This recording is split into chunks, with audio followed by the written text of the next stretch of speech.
So we want to make sure that homeowners have the ability to sell their homes in any manner that they want to that's legal. Anything that will add more inventory to the marketplace, we're generally in support of. Welcome back to Nevada Realtors Today, your place for timely updates on the news and trends that matter to realtors in the Silver State. And now let's join your Nevada Realtors President, Brandon Roberts, and Nevada Realtors CEO, Tiffany Banks, for today's episode of Nevada Realtors Today. Hello, Nevada Realtors. My name is Azim Jessa, and I'm the chair of the Nevada Realtors Legislative Committee. And my partner in crime, or politics, I guess I should say, for this podcast, is Chris Bishop. And he's not here today, but he was on the last one. We are taking over Brandon and Tiffany's time during the legislative session to give you weekly legislative session updates. So let's get rocking. I don't have a ton of exciting and fun stuff, but I do have a few bills I wanted to tell you about that we are tracking and working on. To give you some overview right now, there's 79 bills your legislative management team has discussed. 64 of them we're still tracking. So as you've heard everywhere, right, housing's a big issue in the state and around the country. So there's a lot of bills right now in the legislature that have to do with housing. So we'll start it off. AB 44 is one of the bills that we are opposed to. It is the Attorney General's bill about price gouging, and it introduces a 5-year rolling average on prices. So it says that essentially if you're outside of that window of the 5-year average, you could be price gouging. And we don't want our investors, our owners, our renters to be subject to an investigation because of their pricing decisions, right? If they updated their home, they put in new flooring, new counters, new cabinets, whatever, and they want to price their home higher than the 5-year average, that's their prerogative. They can do that, and the market will tell them if they're too high. SB 151, that is a rent control bill on mobile home parks.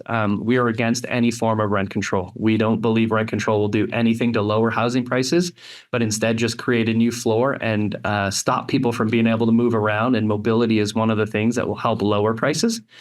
So we are against that. AB 223, that was an interesting bill. It came up about habitability. So homes that have kind of a long-term nuisance, if you will, right? Maybe there's mold, maybe there's bugs. It has nothing to do with actual safety. So HVAC or water, this bill doesn't really address that, but it has to do with the habitability issue. And again, that's a bill that we're opposing because it doesn't allow for any judicial discretion.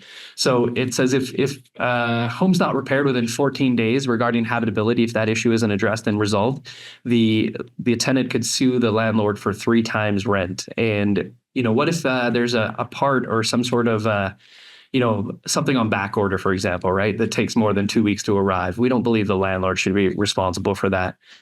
We want people to live in safe houses. We want people to live in clean houses. Don't get me wrong. We're not against having habitable houses. We just think this bill is written poorly and will punish good actors instead of just going after the bad actors. The net's too wide, if you will. The casting of the net is too wide. Let's see here. Next one, SB 242. So here's an interesting bill, right? So there's been a lot of talk about hedge funds buying homes and, turning them into renters. This bill would prevent any investor from purchasing a single family residence for 30 days once it's listed. We don't believe this is a good bill, right? Again, we want single family homeowners. We want homeowners to be able to buy homes. But what if there's someone that needs to sell in an emergency situation, liquidate some sort of asset because they need cash? This bill would prevent that, right? We all know that there's companies out there that will buy homes at a discount, right, and to offer quick closes and then turn around and sell them at market value. This would prevent that from happening. So we want to make sure that homeowners have the ability to sell their homes in any manner that they want to, that's legal. And if they need quick cash, we should be able to provide solutions for that. So SB 261 has to do with squatters. That is a bill that would make it easier to remove squatters. We're all for that. Metro believes they have all the tools, so this bill actually may end up kind of dying in place. But listen, property managers, if you have a pain point right now with squatters, or you have a challenge removing squatters, or there's something in the current law that makes it difficult, can you please let me know? Reach out to me. My email is azim@jessagroup.com, azim@jessagroup.com. Let me know what that pain point is. Metro asked us if we're having any problems, and so let's get back to them with any sort of problems that we are having so they can resolve those and make it easier to remove squatters. 2 more bills here. AB 241. That's a bill put forward by Realtor champion Sandra Howdeye. She is the Assembly Majority Leader, and she is saying that she wants trying to push this bill through that will allow commercial property to be rezoned as multifamily or mixed use. So a good bill. We're in support of this. Think, for example, if you're in Southern Nevada, there's that Kmart at Rainbow and Spring Mountain that's been sitting vacant for God knows how long. That would allow property like that to be rezoned easily into multifamily, right? And it's maybe, there's a lot of properties out there that are not being used as their highest and best use. So anything that will add more inventory to the marketplace, we're generally in support of. And this is one bill that we are in support of. A bill that we're not in support of is AB 280, and that would add a 10% rent cap on seniors or fixed income folks. Again, we don't want to see rent. We don't want to see these people homeless. We don't want to see rent that's driven up too high.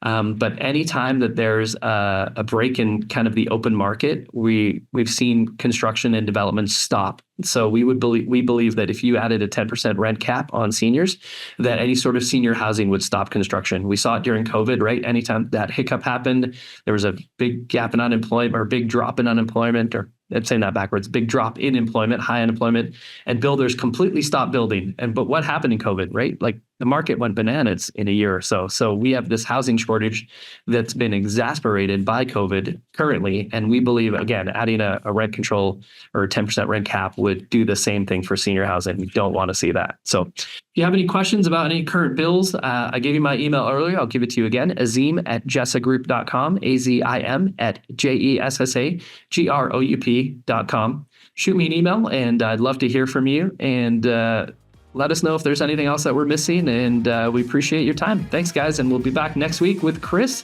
for another legislative update weekly. Thanks, guys. Bye.